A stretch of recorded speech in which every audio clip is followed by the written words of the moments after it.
Hola, ¿qué tal? Mi nombre es Vladimir Cusati, pero me puedes llamar Cus. Bienvenido. Ok, esta es la clase número uno de la práctica de la teoría de microcontroladores. Básicamente esta información que está acá es el contenido programático del curso. El curso está dividido en la clase uno, evolución histórica de la arquitectura del computador, microprocesadores y controladores. Tenemos que ver las máquinas de resolución de ejercicios matemáticos, la evolución de las computadoras, los microprocesadores, la evolución del mercado, la diferencia entre un microprocesador y un microcontrolador, la arquitectura von Neumann y la arquitectura Harvard. Adicionalmente a eso, bueno, tendremos clase 2, clase 3, que estamos hablando de microcontroladores como tal, diagramas de estructura de pines, características de un PIC, organización de la memoria, mapa de registros, lenguajes de programación, métodos de programación, bootloader, firmware, software, hardware, software de simulación y de generación de códigos para los microcontroladores, juegos de instrucciones de bajo nivel, en otras palabras, programación en asamble de microcontroladores, métodos de direccionamiento, registros de configuración, configuración del oscilador interno del PIC, características de puertos, interrupciones, temporizadores, control de energía, watchdog timer, macros y subrutinas y control de instrucciones. Adicionalmente también estaremos viendo en este curso, aproximadamente en la clase número 4, los lenguajes de programación en alto nivel. En otras palabras, podríamos dividir el curso en dos ramas, que una es para ver programación en alto nivel basada en BASIC con el ambiente de programación Proton, o programación en alto nivel basada en C con el software de programación nativo de los microcontroladores PIC, que sería el proporcionado por Microchip con el XC8 o el XC8, como lo dirían en inglés. Ok, tendremos que ver la estructura de los códigos de programación, las instrucciones, el sintaxis que se utiliza, lo que son los operadores, los condicionales, lo que es el módulo CSP y SSP, que también contienen el módulo PWM, CSP, Capture, Compare and PWM. Y el otro que es el módulo, lo mismo pero mejorado. El módulo CAD o el convertidor analógico digital, la configuración y funcionamiento. Tenemos que ver también clase número 6, manejo de teclado matricial, manejo del LCD básico, lo que es la memoria flash, la memoria de PROM, manejo del LCD avanzado, características especiales. También deberíamos estar viendo lo que son las comunicaciones, lo que es el protocolo maestro-esclavo, lo que es la adquisición de datos, o lo que son los data logger, lo que es la USART o los puertos de comunicación serial, los MSSP o la comunicación SPI o la comunicación I cuadrado C. También son materias de este curso. La comunicación USB isosíncrono y bulk, que son dos tipos de comunicación como tal, los elementos de control de potencia y las aplicaciones de automatización o aplicaciones de instrumentación inteligente. Hasta ahí llegaría lo que sería el curso de microcontroladores. Después pasaríamos a un curso que se estará preparando para después, de lo que serían clase 9, 10, 11, 12, 13, que están relacionadas con procesadores como tal.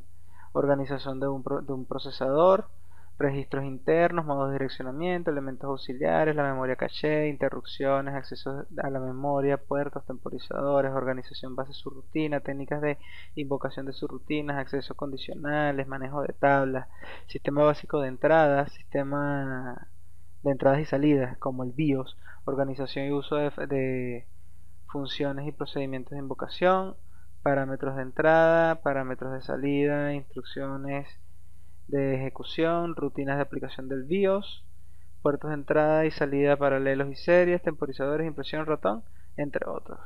Si estuviésemos viendo el curso de manera presencial, normalmente tendríamos que evaluar como una presentación de un proyecto basado en la programación, normalmente en la programación de PIC, microcontroladores. Bien, tendríamos un contenido programático, un plan de evaluación para la materia como tal. eh, y comencemos. La primera parte de la clase es primeras máquinas de resolución de problemas matemáticos. Entre la evolución de la tecnología de microcontroladores y procesadores, lo primero que se remonta a la época es el ábaco. El ábaco simplemente es este instrumento que podemos ver, que tiene una cubierta superior y una cubierta inferior, que permitía contar de 5 en 5 y multiplicarlo por 2, lo que nos permitía contar hasta 10 Con eso nosotros podríamos ir llevando cuentas rápidamente. Si paso las 5 para arriba, quiere decir que estoy contando 5. Si paso una de las cubiertas, quiere decir que sería 5 por 2 o aproximadamente algo así. Era la forma en la que se contaba. Cada vez que uno pasaba una de las fichas de arriba hacia la siguiente posición, estaba contando 10, y de esa manera era mucho más rápido sacar cuenta pasando la cantidad de cifras que teniendo que sacar la cuenta mentalmente.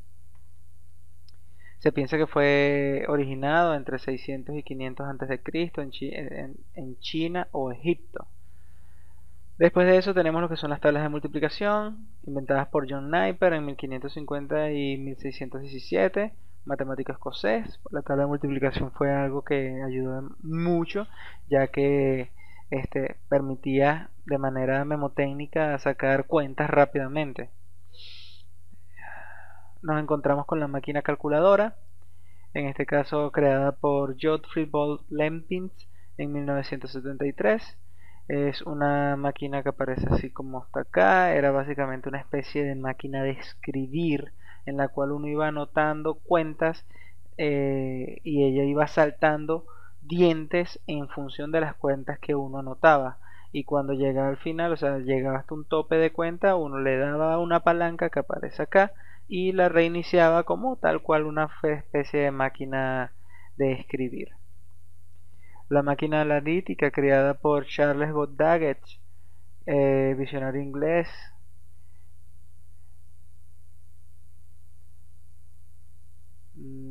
Tenemos aquí 1834, trabaja para resolver problemas. Vamos a ver, aquí está la máquina analítica. Era una máquina que estaba hecha con dispositivos que valoraban niveles de presión. Vamos a ver qué dice por acá arriba. Ajá, trabajar con avance de máquinas diferencial, de máquina de diferencia, sí, cambio de idea, diseñó en papel una máquina analítica para resolver problemas de todo tipo. Pues contemplaba la posibilidad de introducir el programa a tratar con él, al mismo tiempo que los datos, realizándose las operaciones en el centro del proceso llamado molino.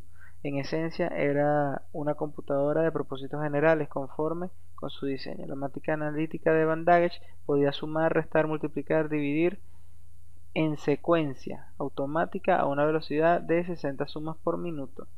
El diseño requería miles de engranajes y mecanismos que encubrían un área de campo de fútbol necesitaría ser accionado por una locomotora. En palabras del mismo científico, era una máquina que se mordía la cola, o sea, por el tamaño y por la dificultad de crearla y utilizarla. El proyecto como tal nunca pudo ser concluido por los problemas de hardware. Fue un diseño ambicioso, mas sin embargo no llegó a ser implementado. Después comenzamos con los primeros computadores electrónicos. Tenemos acá lo que sería el ENIAC, Electronic Numerical Integrated and Computer, presentada al público en el 15 de febrero de 1946. Está compuesta por distintos componentes separados entre sí que cumplían distintas funciones. Básicamente estos dispositivos estaban hechos de tubos de vacío. Por lo menos el ENIAC tenía aproximadamente 17.468 tubos de vacío y 7.200 diodos de cristal, 1500 relés y 70.000 resistencias. Estamos hablando de que esto, aproximadamente lo que aparece en la foto, era la computadora ENIAC. Era todo un cuarto para hacer simplemente sumas, restas, multiplicaciones y divisiones. Todo se movía de manera electromagnética con relés y dispositivos de polarización. O sea, el equivalente a un transistor de la actualidad era el tubo de vacío. Por tanto, utilizaba alta tensión y malgastaba energía como no se tiene una idea. Después apareció el EDUBAC en 1949. La primera computadora programable también fue un prototipo de laboratorio, pero ya incluía el diseño de las ideas centrales de que conformaban la mayoría de las computadoras actuales, las creadas por el Dr. John von Neumann. Y después está el UNIVAC 1, primera computadora comercial del Dr. McCluskey y Erket, que fundaron la compañía Universal Computer, UNIVAC. Su primer producto fue esa máquina y el primer cliente fue la oficina del censo de los Estados Unidos. Claro, hay una parte de la historia acá que no aparece, que es la parte de la historia borrada, que el primer creador de las computadoras, que fue en la época de la guerra del Holocausto, fue un sujeto inglés que era homosexual y se suicidó con una manzana podrida. Actualmente no recuerdo el nombre de esta persona. Sin embargo, él, en homenaje a él, fue que Steve Jobs le colocó como símbolo a su marca esa manzana mordida, ¿sí? Sin ánimos de hacer publicidad. Ok, la evolución de los computadores por generaciones. Básicamente vamos a tener 4, 5 o 6 generaciones dependiendo de las literaturas o los textos que veamos. En este caso vamos a hablar, la primera generación fue de 1940 a 1958 y sus características eran que tenían tubos de vacío, tambores magnéticos y cintas magnéticas. El software era de tecnología informática y el programa era en lenguaje ensamblador cerca del extremo de la generación. O sea, cuando estaba terminando era que empezaron a programar el lenguaje ensamblador. Eh, las máquinas especiales, aquí aparecen los nombres de las distintas máquinas especiales que pertenecen a la generación. Segunda generación, de 1955 a 1964. Se produce la segunda generación principalmente porque aparecen los transistores. Con esto se empiezan a crear las mini computadoras, los discos duros magnéticos, las tarjetas de circuitos impresos. El disco duro magnético ya era una manera de almacenar información que era mucho más eficiente que los distintos métodos utilizados anteriormente. Y los transistores permitían reducir y eliminar lo que eran los tubos de vacío para poder hacer toma de decisiones, ¿sí? Se comienzan a programar en alto nivel, entre comillas alto nivel, o sea, se comienzan a programar en un lenguaje más humano, lo que sería para nosotros actualmente el assembly de alto nivel, que sería colocar una instrucción como move ff o algo por el estilo. Eso era alto nivel para esas computadoras. Entre las máquinas especiales está la PDP-8, que fue la primera mini computadora. Tenemos entonces la tercera generación, 1964-1971. Como atributo físico, lo que principalmente resalta de la generación era que aparecen los circuitos integrados. La familia de ordenadores de 1964, IBM 300 y 1970, Disquete, aparece como tal esto: la computadora personal creada por IBM y el disquete, el dispositivo de almacenamiento portátil que permitía pasar información de un PC a otro. Aparece también, que marca la generación, que los programas entraron directamente en los ordenadores. Ya no teníamos que crear el programa en una tarjeta perforada externa para colocar la operación que se quería hacer con el computador, sino que ya se podía colocar el programa directamente en un ambiente de programación dentro del PC. El lenguaje de un nivel más alto, quiere decir, aquí es donde aparece Basic, ya empieza lo que sería alto nivel como tal.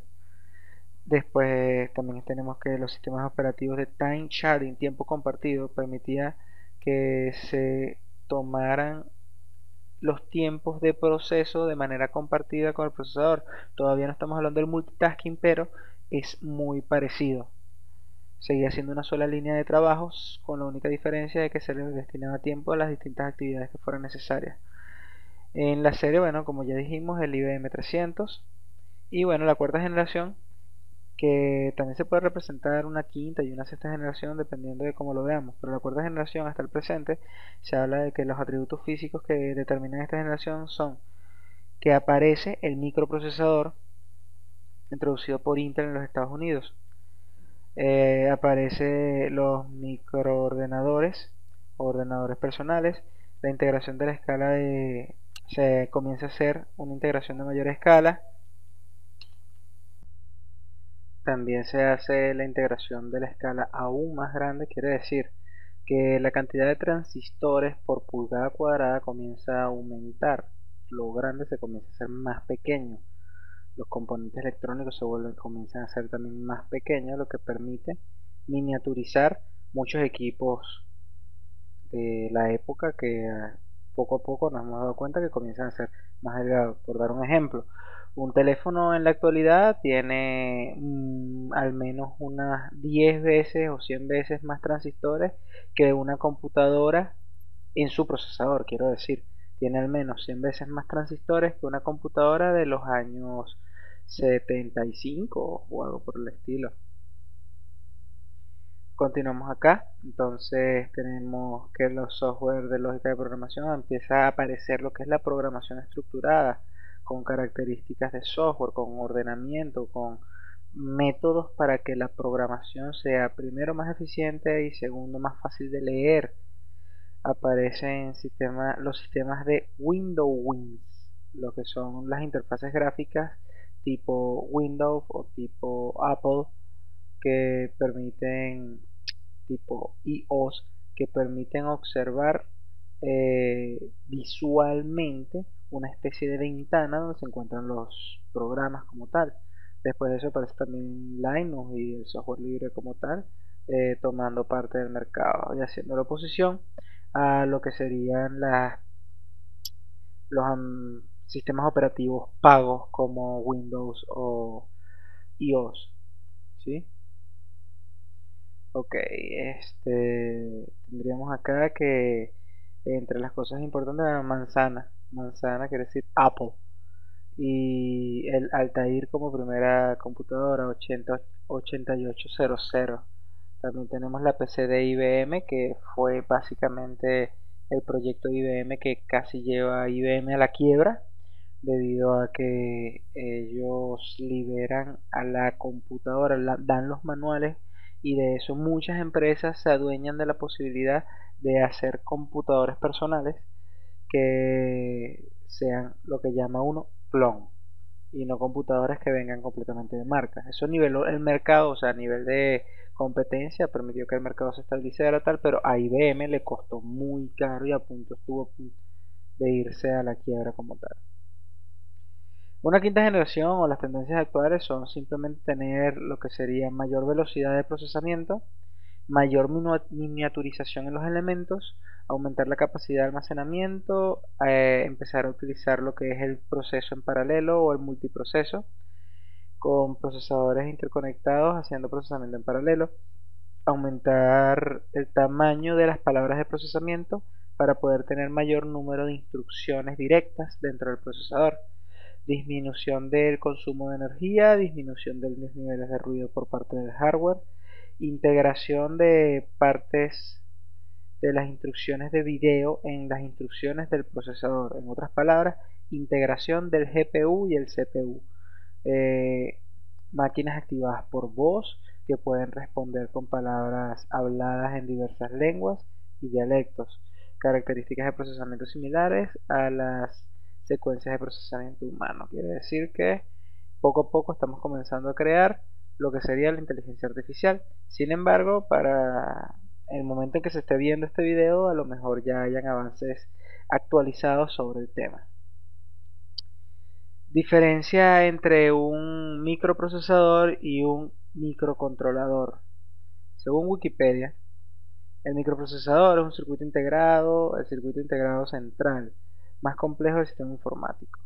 Aquí tenemos la descripción como tal, utiliza un sistema operativo para utilizar instrucciones, usa un lenguaje de bajo nivel, realizando operaciones matemáticas y lógicas, suma, resta, multiplicación, división, lógicas binarias y accesos a memoria. Claro, el microprocesador, la principal característica que tiene es que tiene una unidad aritmético lógica que se encarga de hacer los cálculos, una memoria caché y una interfaz de entradas y salidas. Pero hay que tomar en cuenta algo. Básicamente, un microprocesador es un dispositivo que tiene mucho procesamiento, mucha velocidad de procesamiento, mucha capacidad de procesamiento de información y cálculo, pero no tiene herramientas para comunicarse con el mundo exterior. O sea, él necesita todos sus periféricos para poder funcionar, mientras que el microcontrolador es un dispositivo listo para usar. Tiene una capacidad de procesamiento limitada. Está compuesto aquí, como dice, por varios bloques de funciones, los cuales cumplen tareas específicas. El microcontrolador incluye en su interior tres principales unidades de funcionamiento, que son la unidad central de procesamiento, memorias y periféricos de entrada y salida. Quiere decir que él dentro de sí mismo tiene las memorias que utiliza para funcionar, tiene la ALU, igual que el microprocesador, y tiene puertos de entrada y salida que se comunican directamente con el microcontrolador como tal. O sea, él está preparado para ser insertado en una tarjeta integrada y utilizarlo en su mayoría para funcionar y controlar cualquier cosa que tenga comunicación TTL o incluso algunos tipos de comunicación que no son con niveles de tensión TTL, pero que no sean superiores a los niveles de tensión que pueda manejar el microcontrolador. Básicamente se derivan dos estructuras para tanto procesadores como microcontroladores. La primera es la más utilizada en procesadores, que es la arquitectura von Neumann, como fue mencionada anteriormente. La arquitectura von Neumann simplemente establece que es una unidad de procesamiento, una ALU, una unidad de control que se encarga de dirigir a la ALU de procesamiento para que estén en sintonía, un sistema de entradas y salidas, en algunos casos llamado BIOS, y una memoria principal que se supone que tiene lo que es el código, las variables y cualquier otro tipo de memoria que fueran a necesitar, toda particionada dentro de la memoria principal. O sea, toda la información va dentro de una memoria que es a la cual se apartan los segmentos para un código o para un software como tal antes de comenzar a ejecutar el software, ¿sí?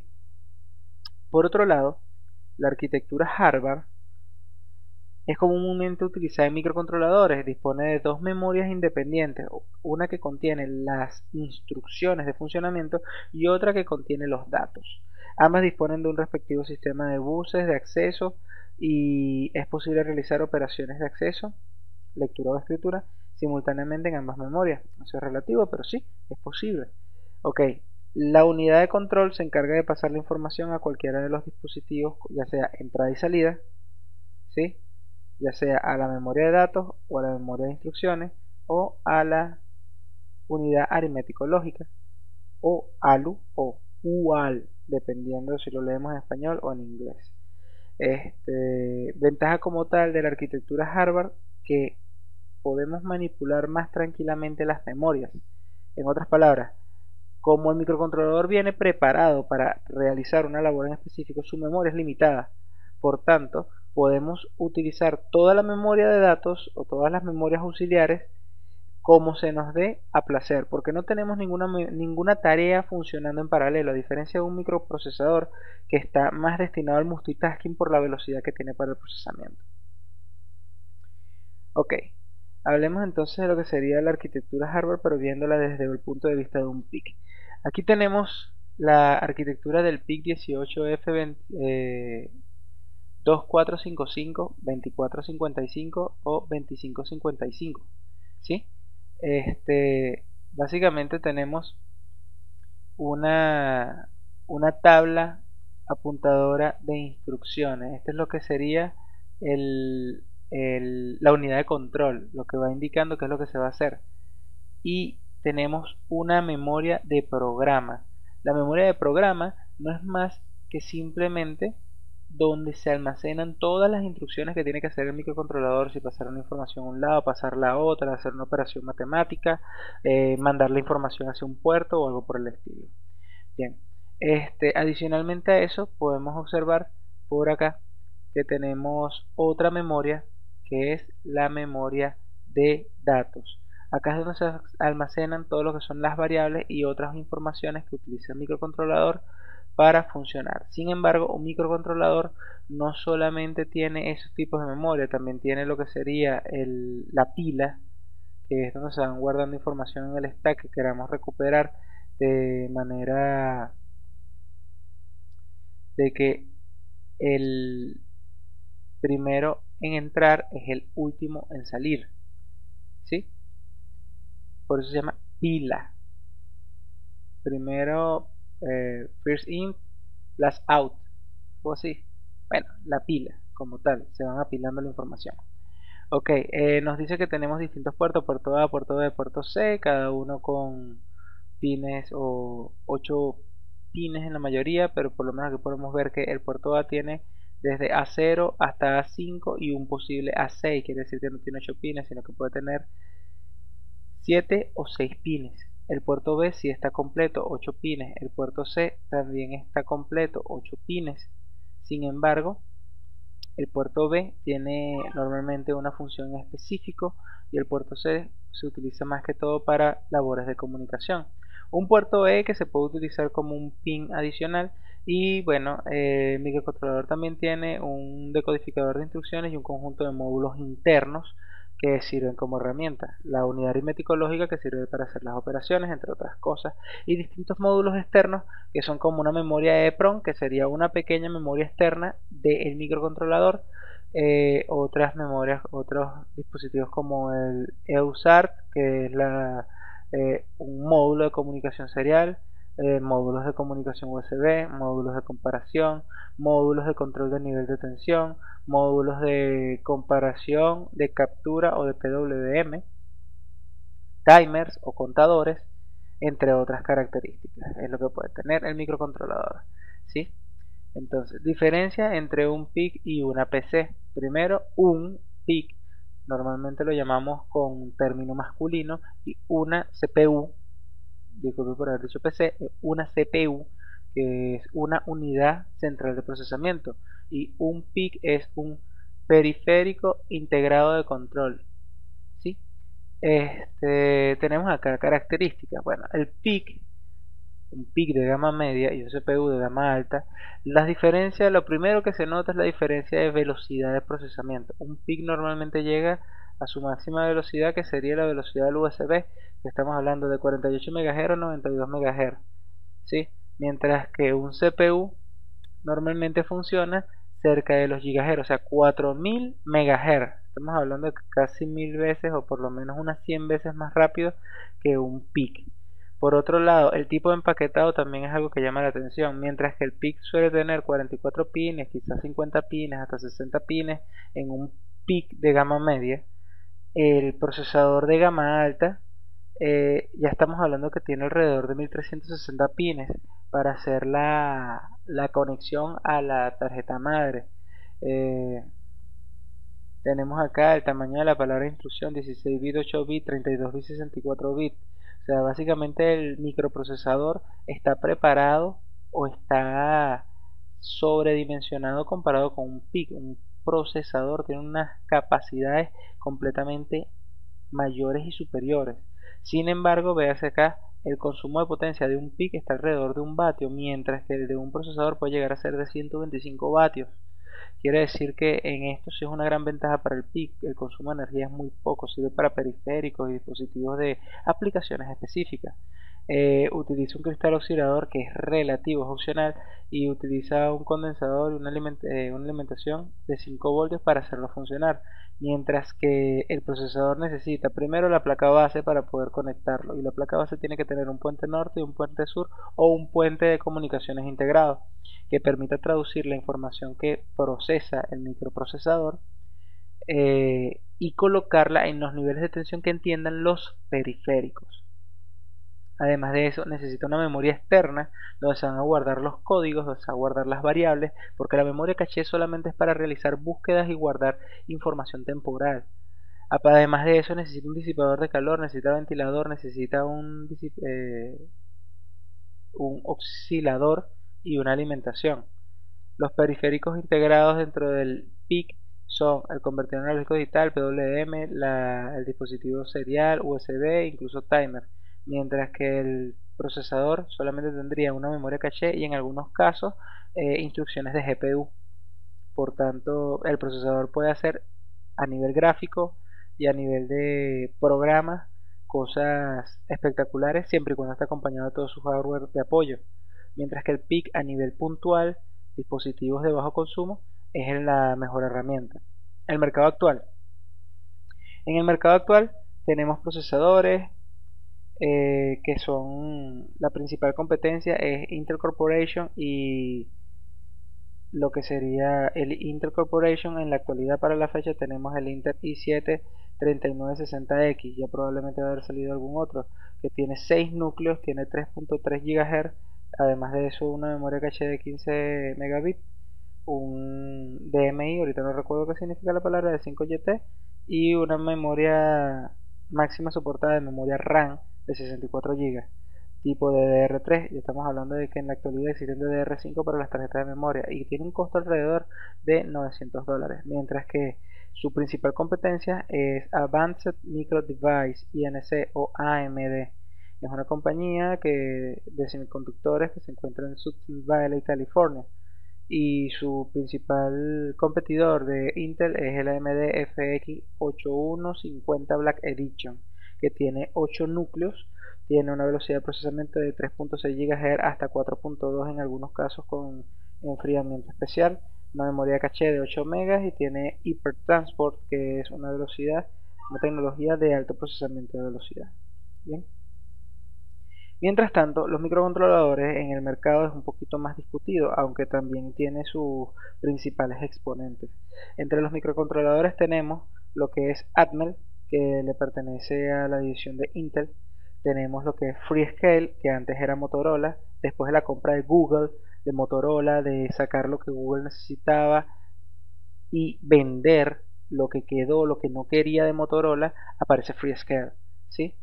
Después tenemos acá Holtec, tenemos Intel, tenemos National Semiconductor. Atmel como tal no pertenece a Intel, son empresas distintas, más sin embargo están relacionadas. O por lo menos lo que yo tengo entendido. Si alguno tiene conocimiento de lo contrario, bueno, hágase sentir. National Semiconductor, una de las empresas de microcontroladores, muchas de estas empresas hacen microcontroladores cerrados, o sea, no son PIC. ¿Qué queremos decir con esto? Que son microcontroladores específicos para labores específicas. Ejemplo, por lo menos podría ser un microcontrolador que trabaja en la unidad de CD o el microcontrolador que se encarga de hacer la comunicación USB de un pendrive, que lo único que hacen es ese trabajo, no son adaptables, sino que vienen hechos para funcionar de una sola manera, ¿sí?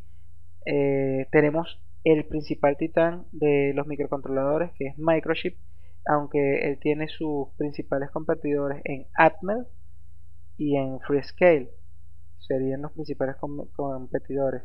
Y si hablamos de microcontroladores específicos, Texas Instruments también tiene gran parte del mercado, sobre todo a niveles de dispositivos de cálculo inteligente, ¿sí? Sin ánimos de hacer publicidad, Microchip es el fabricante que vamos a utilizar para estudiar este curso. Es una empresa de Estados Unidos, se encuentra en Arizona, en Chandler. Se llama formalmente Microchip Technology Inc. ¿sí? Y inicialmente era una empresa de General Instrument. Creó una división para fabricar dispositivos de microelectrónica. Más tarde la división fue a Venture, la capital, y decidió formar una nueva empresa en Arizona llamada Microchip Technology. ¿Sí? Sus productos principales son memorias, pero en base a eso se pasan a lo que es la fabricación de microcontroladores. Entre los microcontroladores que ofrecen Microchip tenemos los de baja gama, que son de la serie 16, incluso de series inferiores. Tenemos los de media gama, que es como el que vamos a utilizar, que es el 18F4550 o 2550.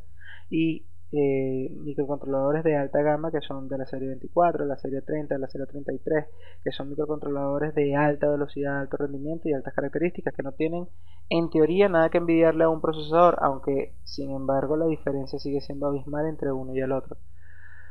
Hacen distintos productos analógicos y productos para radiofrecuencia o incluso temas como microcontroladores aplicados hacia la salud.